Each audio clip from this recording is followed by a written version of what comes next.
Hello everyone, welcome to our YouTube channel keep it simple. आज के video में हम बात करेंगे भारत में होने वाले इलेक्ट्रिक व्हीकल के बूम की। एक्सपर्ट ऐसा मान रहे हैं कि आने वाले कुछ साल में भारत में इलेक्ट्रिक व्हीकल की डिमांड बहुत ज्यादा बढ़ने वाली है और इसको लेकर के इन्वेस्टर भी बहुत सारी इलेक्ट्रिक व्हीकल बनाने वाली कंपनीज में इन्वेस्ट कर रहे हैं, जैसे कि टाटा मोटर्स, महिंद्रा एंड महिंद्रा। लेकिन अगर हम इनडायरेक्टली बात करें तो कई ऐसी कंपनीज हैं भारत में जिनको कि अगर इलेक्ट्रिक व्हीकल बूम होता है तो उनको काफी फायदा हो सकता है। तो आज के वीडियो में हम चर्चा करेंगे उन कंपनीज के बारे में जिनको कि इलेक्ट्रिक व्हीकल के बूम से फायदा हो सकता है, और ये भी बात करेंगे कि क्या उन कंपनीज का शेयर हमें करंट प्राइस पे लेना चाहिए या नहीं।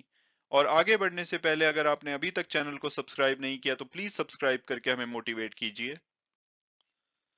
तो जैसा कि आप जानते हैं, आजकल भारत के ज्यादातर कार मेकर इलेक्ट्रिक व्हीकल्स में बहुत बड़ी इन्वेस्टमेंट कर रहे हैं और इलेक्ट्रिक स्कूटर की भी अगर बात की जाए तो उनकी डिमांड लगातार बढ़ रही है। तो ऐसे में अगर हम बात करें कि भाई ऐसे कौन से पोटेंशियल सप्लायर्स हो सकते हैं जो कि इस अपॉर्चुनिटी का फायदा उठा सकते हैं, तो केमिकल मेकर्स कंपनीज ऐसी कुछ कंपनीज हो सकती हैं जो कि अगर भारत में इलेक्ट्रिक व्हीकल का बूम आता है तो उसका फायदा उठा सकती हैं। ईडलवीज ब्रोकिंग ने बताया है कि उनके अनुसार दो पब्लिक लिस्टेड कंपनीज हैं केमिकल स्पेस में, नियोजन केमिकल्स और गुजरात फ्लोरोकेमिकल, जो कि एक बड़ा कैपेक्स प्लान कर रही हैं इलेक्ट्रिक व्हीकल के बूम के लिए। और अब अगर बात की जाए भारत की इलेक्ट्रिक व्हीकल मार्केट की, तो अभी भी ये बहुत ही शुरुआती दौर में है। जितनी भी डिमांड आ रही है ज्यादातर इसमें टू व्हीलर सेगमेंट से आ रही है, क्योंकि अगर इलेक्ट्रिक व्हीकल की बात की जाए तो पैसेंजर व्हीकल सेगमेंट में आज की डेट में भी 1% से कम इलेक्ट्रिक व्हीकल बेचे जाते हैं ओवरऑल पैसेंजर व्हीकल सेल्स के।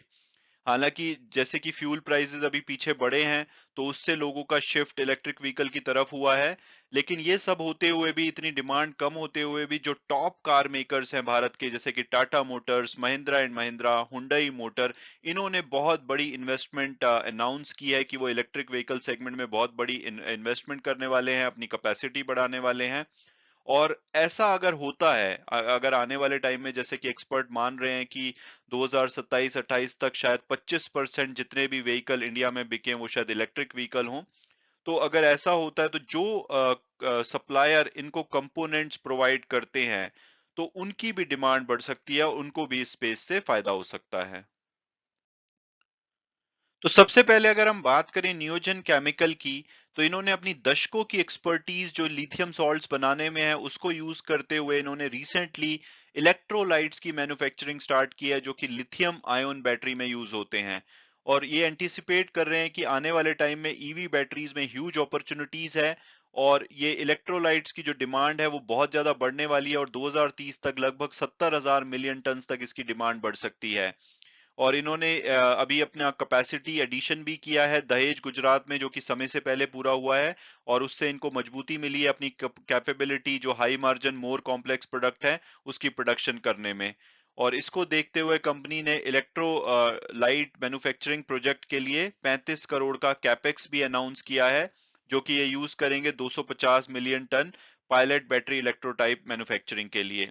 इसके अलावा कंपनी ने बोला है कि जो और क्लैरिटी है वो आने वाले 6 से 9 महीने में मिलेगी, जबकि जो बैटरी मैन्युफैक्चरर हैं वो अपनी कैपेसिटी अनाउंस करेंगे प्रोडक्शन लिंक्ड इंसेंटिव स्कीम जो गवर्नमेंट ने अनाउंस की है उसको लीवरेज करते हुए। नियोजन केमिकल के अलावा गुजरात फ्लोरोकेमिकल्स दूसरी ऐसी कंपनी हो सकती है जो कि अगर भारत में इलेक्ट्रिक व्हीकल का बूम आता है तो उससे इनको फायदा हो सकता है। तो अगर बात की जाए कि भाई ये कंपनी करती क्या है, तो ये मैन्युफैक्चर करते हैं फ्लोरोपॉलीमर्स, फ्लोरो स्पेशलिटीज और बल्क केमिकल्स। और इन्होंने भी बोला है कि ये बैटरी केमिकल्स के बिजनेस में घुसने की कोशिश कर रहे हैं, जो कि ईवी बैटरीज में, सोलर पैनल्स में और हाइड्रोजन फ्यूल सेल्स में यूज किया जाता है।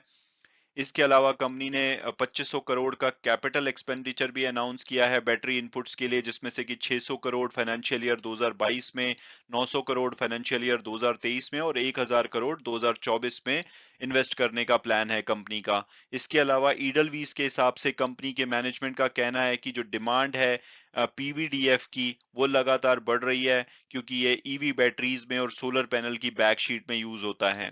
इसके अलावा कंपनी ने अनाउंस किया है कि ये एडिशनल 100 मिलियन टन की कैपेसिटी क्रिएट करेंगे फ्लोरोपॉलीमर्स की, और ये ऑपरेशनल हो जाएगी अर्ली 2023 में।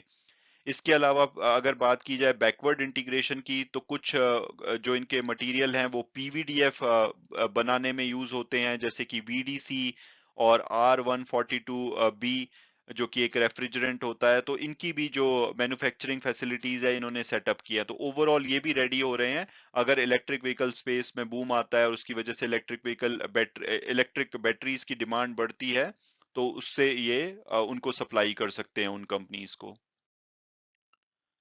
तो अब अगर बात की जाए कि क्या हमें इन कंपनीज के शेयर इमीडिएटली ले लेने चाहिए, क्योंकि इलेक्ट्रिक व्हीकल का बूम आना तो तय है जैसा कि एक्सपर्ट मान रहे हैं, और ऐसा होता है तो इन कंपनीज को बहुत फायदा हो सकता है और शायद इनके शेयर्स बहुत ज्यादा महंगे हो जाएं फ्यूचर में। तो उसका आंसर ये है कि एक्सपर्ट ऐसा मानते हैं कि अभी टू अर्ली होगा ऐसा बोलना कि इन कंपनीज को डेफिनेटली फायदा होगा, लेकिन ऐसी कंपनीज को भी हमें रडार में रखना चाहिए जो कि इलेक्ट्रिक व्हीकल्स की ग्रोथ के साथ इनडायरेक्टली बेनिफिट कर सकती हैं, और उसमें ये दोनों कंपनीज हो सकती हैं। क्योंकि इंडिया में लिथियम की तो कमी है, लेकिन हमारे यहाँ पे गुड केमिस्ट्री स्किल्स बहुत अवेलेबल है जो कि यूज किया जा सकता है बाइंडर में, एनोड में और इलेक्ट्रोलाइट मैन्युफैक्चरिंग में। बहुत सारी भारत की कंपनी है जो कि फ्लोरीन केमिस्ट्री स्किल्स डेवलप कर चुकी हैं, जैसे कि गुजरात फ्लोरोकेमिकल्स, नवीन फ्लोरीन इंटरनेशनल, एसआरएफ। लेकिन अभी के लिए गुजरात फ्लोरोकेमिकल ही एक ऐसी कंपनी है जो कि पीवीडीएफ और LiPF6 इलेक्ट्रोलाइट बनाती है। दूसरी कंपनीज को स्किल्स डेवलप करने पड़ेंगे। तो अगर ऐसा होता है और फ्यूचर में जैसा कि माना जा रहा है डिमांड बढ़ती है, तो डेफिनेटली इन कंपनीज को फायदा हो सकता है। तो आपकी ये रडार में होने चाहिए, और अगर मौका आता है तो आप इनके शेयर्स को खरीद सकते हैं। और अब अगर बात की जाए कि क्या करंट प्राइस पे हमें अपॉर्चुनिटी है कि हम इन कंपनीज के शेयर खरीद सकते हैं अगर इनकी प्राइसिंग अट्रैक्टिव है, तो सबसे पहले अगर हम नियोजन केमिकल के बारे में बात करें, इनकी अगर हम हिस्टोरिकल परफॉर्मेंस देखें तो एक साल में इन्होंने 123% की ह्यूज रिटर्न्स दी हैं, और पिछले 3 महीने में भी 40% की रिटर्न रही है। और ये तब है जबकि पिछले एक वीक में इनका शेयर 8% से ज्यादा गिरा है। यानी कि कहीं ना कहीं लोगों को इस कंपनी पे विश्वास है और इसका शेयर तभी इतनी तेजी से भागा है। और अगर हम ब्रोकरेज हाउस रिपोर्ट्स की बात करें, तो आईसीआईसीआई डायरेक्ट ने 9 दिसंबर को इनका जो टारगेट है वो 2160 का दिया था। लेकिन अगर हम टिकर टेप के एनालिस्ट को देखें तो वो इसका एवरेज प्राइस 1323 बताते हैं, हायर साइड पे 1539 और लोअर साइड पे 1152। तो जो फ्राइडे की क्लोजिंग थी वो 1586 के आसपास हुई थी। तो हम ये कह सकते हैं कि टिकर टेप के हिसाब से ये अभी अपने हाईएस्ट टारगेट प्राइस से भी ज्यादा अवेलेबल है, यानी कि उनके हिसाब से इनकी प्राइसिंग अट्रैक्टिव नहीं है। लेकिन अगर ब्रोकरेज हाउस रिपोर्ट्स देखें तो इसमें 20% से ज्यादा अभी यहाँ से अपसाइड दिखती है। इसके अलावा अगर लेटेस्ट न्यूज की बात की जाए, तो 3M जो कंपनी है उन्होंने एग्री किया है कि वो अपना जो फूड सेफ्टी बिजनेस है उसको सेपरेट कर देंगे और उसको नियोजन कॉर्पोरेशन के साथ कंबाइन कर देंगे, जो कि इस कंपनी के लिए एक अच्छी न्यूज है। और अगर अब बात की जाए गुजरात फ्लोरोकेमिकल्स की, अगर उनकी हिस्टोरिकल परफॉर्मेंस देखे तो उन्होंने तो एक साल में 263% की ह्यूज रिटर्न दी है, और पिछले 3 महीने में भी उनकी 23% की रिटर्न है। और ये तब है जब 15% से ज्यादा उनका शेयर भी पिछले एक वीक में गिरा है। और उसका मेन कारण ये है कि इनकी एक केमिकल फैक्ट्री में अभी पीछे आग लग गई थी, ब्लास्ट हो गया था। तो उसकी वजह से 7 लोगों की डेथ भी हो गई अनफॉर्चुनेटली, और 23 लोग घायल भी हुए। तो उस वजह से भी थोड़ा इनके शेयर पे दबाव देखा गया है। लेकिन अगर हम ब्रोकरेज हाउस रिपोर्ट्स को देखें, तो आईसीआईसीआई सिक्योरिटी ने अर्ली दिसंबर में इनका टारगेट 3086 दिया था।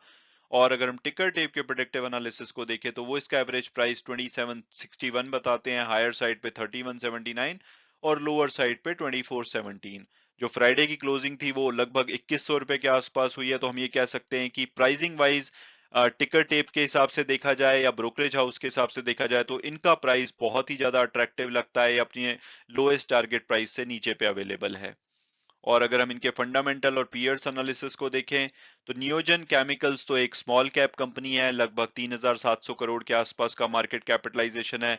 वहीं गुजरात फ्लोरो एक मिड कैप कंपनी बोली जा सकती है, small to mid cap, 23,000 crore के आसपास का मार्केट कैपिटलाइजेशन है।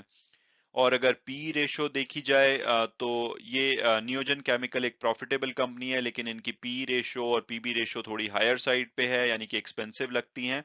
लेकिन गुजरात फ्लोरोकेमिकल अभी एक लॉस मेकिंग कंपनी है, तो पी उनकी सेंस नहीं बनाती है। और अगर रिटर्न ऑन इक्विटी बात की जाए तो नियोजन की 17% है। तो ओवरऑल अगर मेरी पर्सनल ओपिनियन पूछी जाए तो नियोजन एक स्मॉल कैप कंपनी है, लेकिन वो ऑलरेडी बहुत ज्यादा बढ़ चुकी है, यानी कि उसकी प्राइसिंग ज्यादा अट्रैक्टिव नहीं है। तो अगर आपको इस कंपनी पे विश्वास है तो मे बी अगर ठीक ठाक और करेक्शन आती है, हालांकि 8% की करेक्शन आ चुकी है एक वीक में, लेकिन अगर और करेक्शन आती है तो मे बी इसको कंसीडर किया जा सकता है। और गुजरात फ्लोरोकेमिकल की बात की जाए, अगर आपको उसमें विश्वास है तो अभी उसके फंडामेंटल के हिसाब से तो अभी वो लॉस मेकिंग कंपनी है, तो सेंस नहीं बनाती है।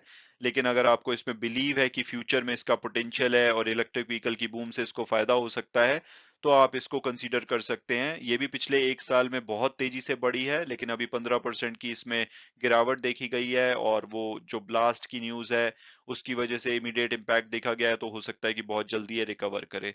तो ओवरऑल इन समरी ये कंपनीज पे आपको नजर रखनी चाहिए मेरे हिसाब से। अभी के लिए इनकी प्राइसिंग थोड़ी ज्यादा एक्सपेंसिव है, नियोजन केमिकल की स्पेशली, और गुजरात फ्लोरोकेमिकल एक लॉस मेकिंग कंपनी है। लेकिन आने वाले टाइम में अगर कोई और डेवलपमेंट होती है और लगता है कि हाँ ये एक अच्छी प्रोग्रेस कर रहे हैं ईवी स्पेस में, तो इन कंपनीज के शेयर सही करेक्शन पे लिए जा सकते हैं लॉन्ग टर्म के लिए। हालांकि वीडियो क्लोज करने से पहले मैं हमेशा की तरह डिस्क्लेमर दूंगा कि जो भी व्यूज थे वो मेरे पर्सनल थे। अगर आप इन कंपनीज में इन्वेस्ट करना चाहते हैं तो आप अपनी फर्दर रिसर्च कीजिए, अपने फाइनेंशियल एडवाइजर से बात कीजिए, उसके बाद अगर आप कंफर्टेबल होते हैं तभी आप इसमें इन्वेस्ट कीजिए। Thanks so much for watching the video and God bless you all.